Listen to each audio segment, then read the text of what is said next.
Lil Kim, a woman who has been a trailblazer in women's hip hop. Everything from her music to her fashion has been the blueprint for many female artists throughout the years. I'm dropping this video on Valentine's Day for the ladies, all that, you know what I mean? Most likely I'm be chilling today doing homework because I ain't got no lady in my life right now, so I'm just chilling, but I definitely wanted to get this out for you guys today. My mom always watches my channel and constantly complains about me not having something for the ladies, and I thought, why not do something with one of my favorite female rappers, Lil Kim. Hardcore as an album really set things off for her career, and the impact it has had on the industry is truly crazy even after all of these years. But before I get more into the video, I would first like to thank you guys for coming to see this, because you guys can be doing a million other things right now, but instead you're here with me, and I appreciate that. If you guys like the content, you guys should like, comment, and subscribe to help the channel grow. Also, follow my Instagram too. That would be greatly appreciated. Comment down below your favorite song, favorite verse, lyric, etc. from this album. Tell me your top 5 favorite songs from this album. You can also tell me your favorite memory from this album and where you were at in life when this album dropped. Also, let me know where you are tuning in from as well. Represent where you're from. Alright, without further ado, let's get into the video. You know, Biggie and I always lived on the same block, so we used to always see each other. And he was like, you know, one day he heard I knew how to rhyme and stuff, so he was like, yo, you gotta rhyme for me. I heard you knew how to rhyme.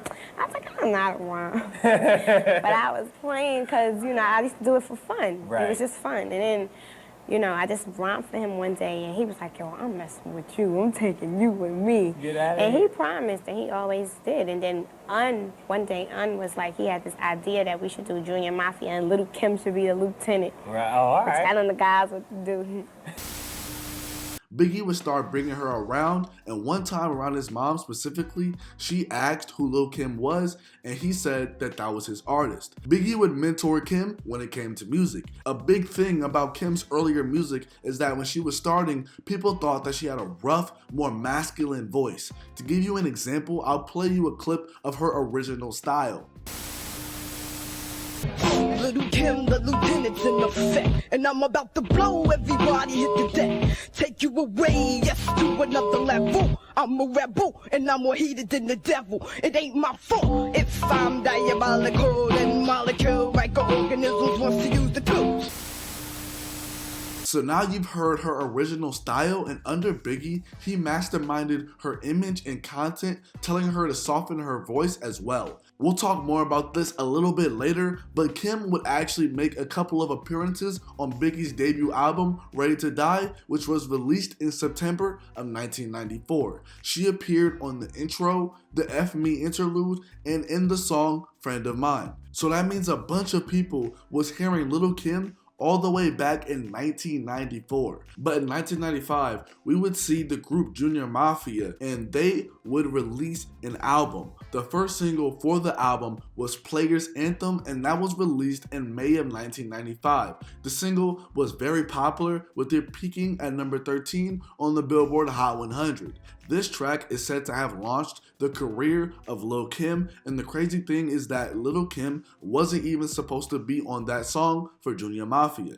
They put the beat on and she was just writing to it. None of the guys could finish their raps, so DJ Clark Kent asked Kim to get in the booth because he knew that she had something. She would end up replacing the other person that was supposed to be on that song. And if you've ever heard this song, you will notice the change of Kim's style. It was still hardcore, but it was like that gangster street meets sexy. In one line, Lil Kim will rap about how she used to pack Macs in the backs of Cadillacs, and later on in the verse, she'll ask the ladies to squeeze their boobs while dudes grab their genitals. The second single was I Need You Tonight, and that almost made it to the Billboard Hot 100, with it peaking at number 1 on the Billboard Bubbling Under Hot 100. The last single was the legendary song Get Money. This song peaked at number 17 on the Billboard Hot 100, and if there was a song that raised Lil Kim's profile, this was the one at the time. Her verse in this song, phenomenal. Phenomenal. phenomenal. Lil Kim's appearance on the Junior Mafia album garnered her a lot of attention. With this attention, she geared up for a debut album on a solo deal. Like many artists, Kim was actually nervous about the release and didn't know how the world would accept her debut album. In an interview in 2016 about Hardcore, Lil Kim was asked what her goal was going into the album, and this is what she had to say about it. "I didn't really ever have a goal. I loved music, and in my mind, I was just displaying my art. I was only 16, 17 years old working on my first song and album, so I didn't really have a goal. I was just doing what I love and displaying my talent and working on music. I never had any idea that my first album would do as good as it did. I had no idea of what went on in the business side. I was just a little kid just trying to enjoy my teenage life. If you would have asked me if I knew I was going to be a millionaire by a certain age, I never would have thought that. I never even knew I was going to be as famous as I was, as famous as I am now." In this same interview, Lil Kim talked about how Biggie was there every step of the way. This was her influence and motivation. When he couldn't be there with her, she basically used his inspiration of what he would do when he was there. She would run things by him, especially when it came to writing, to get his opinion. Biggie would tell her that he didn't need to be there all of the time because Lil Kim was good and she knew what she was doing. Now Lil Kim wasn't that same girl that she was when she first met Biggie, because by this time, she had grown and blossomed musically. The first single for Hardcore would be No Time, which featured Diddy and was released in October of 1996. This single would end up peaking at number 18 on the Billboard Hot 100 and topped the US Rap Songs chart for 9 straight weeks. In the first verse of the song, Kim talks about rocking luxury brands like Prada and Gabbana, but she'll stick you for your riches. And in the second verse, we see her more sexual and explicit side. These lyrics were just a glimpse of the raunchy, gritty, hardcore lyrics that fit the name of this album. But back to Biggie, and he wasn't just musically involved in this album, because he also had a say in the iconic cover art for the album. When it comes to the photo shoot for the album and how it went, Lil Kim did not plan it. She just happened to naturally be a good model and knew how to pose. This is what Lil Kim had to say about the cover. "When I did the Hardcore photo shoot, I was just posing to do them. It wasn't like I'm just going to pose and squat and show my kitty cat. That was not on my mind at all. For me, it was just being a model and posing in a cute, sexy way. When it came time for us to get the pictures back, I wasn't even a part of that process. I was just a little girl and I didn't have no control at all. Biggie actually took my whole photo package and went through it because Biggie saw me as one of the sexiest girls he's ever met. He didn't even give anybody a chance to go through the pictures. He took them and just sat in the corner and went through all of them. He stood up to get ready to smoke his blunt and was like, this is the one right here. He threw the negatives on the table and pointed to the one with my legs open and said, that's the one right there, and walked away and went to smoke his blunt. That's the one everyone went with. I had no control. I didn't even get to see all of the prints as he saw them. They basically did everything for me. Hardcore would be released in November of 1996, with it peaking at number 11 on the Billboard 200 charts and at number 3 on the Billboard Top R&B Hip Hop Albums chart. This album ended up selling 78,000 copies in its first week. As the years went by, this album grew with popularity. Alright, this is the first part of the video where I break down the history behind the album leading up to it, but now in the second part of the video, I will be breaking down the history behind some of the songs on the album. The album starts off with the intro track, Intro to A Minor, and this is something you just gotta listen to yourself because I don't feel like describing what's going on in this intro. Like, I really don't. You just have to hear it to really get it. But the second song on the album is Big Mama Thing, and there's quite some history behind this track. The name of this track actually pays homage to the Big Daddy Kane album, It's a Big Daddy Thing. This song was actually initially a diss track, but there was things that were changed and weren't cleared. They ended up putting Jay-Z in the song because Lil Kim was going crazy at people in the second verse. This record had leaked before the album even came out, and this is back in the mid-90s, so something leaking and the impact that it had was way different than how things are today. In the 2016 interview that I was talking about earlier, Lil Kim didn't really go into detail about the song, but in the Source magazine article from 1996, that is where I found a lot of information about this song and who the disses were towards. The main person being dissed initially was Faith Evans, and for those who don't know, that was Biggie's wife during these events. The original track was leaked and contained lyrics saying that Kim was better in bed, along with some other things. But Kim in the interview said that she didn't get along with Faith. She said that Faith approached her about her and Biggie's sexual relationship, in which Kim said that at that point that she did that her and Biggie didn't have one. Kim in the original version of the song also said that Biggie was her property and she was going at Tupac asking who shot him. She responded saying that she didn't know, but they got him and that next time he should keep his head up. Yikes, just crazy.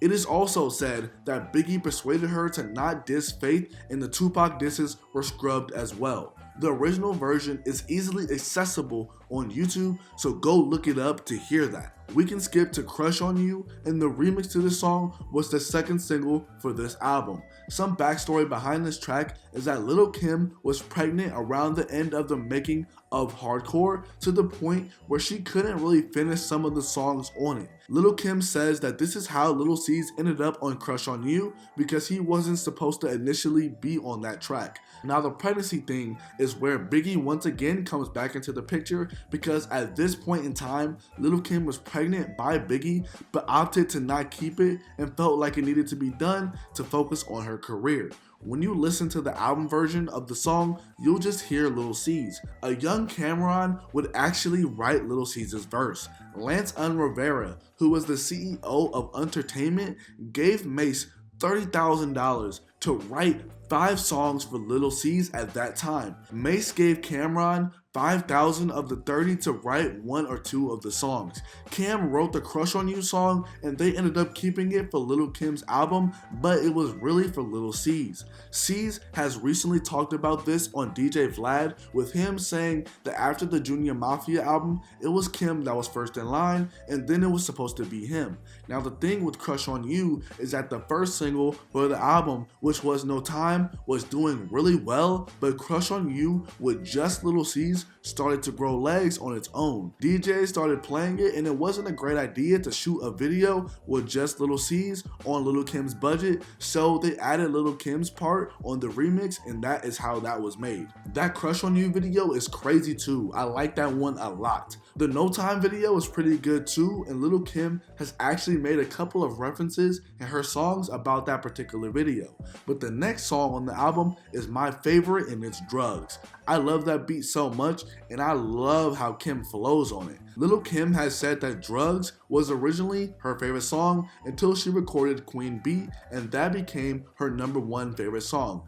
Big Mama Thing is also up there for her as well. Speaking of Queen Bee, that would appear after the skit Schemin'. The history behind the track Queen Bee is that a week after the producer for the song completed the instrumental, Biggie recorded a rough draft. This was still almost a year away from when Kim would release the album Hardcore. Months would go by and the track would get worked on some more. An early version of the song contained Aaliyah on the hook, but the hook was instead taken from Lil Kim's vocals on the song Backstabbers, which was a song off of the Junior Mafia Conspiracy album.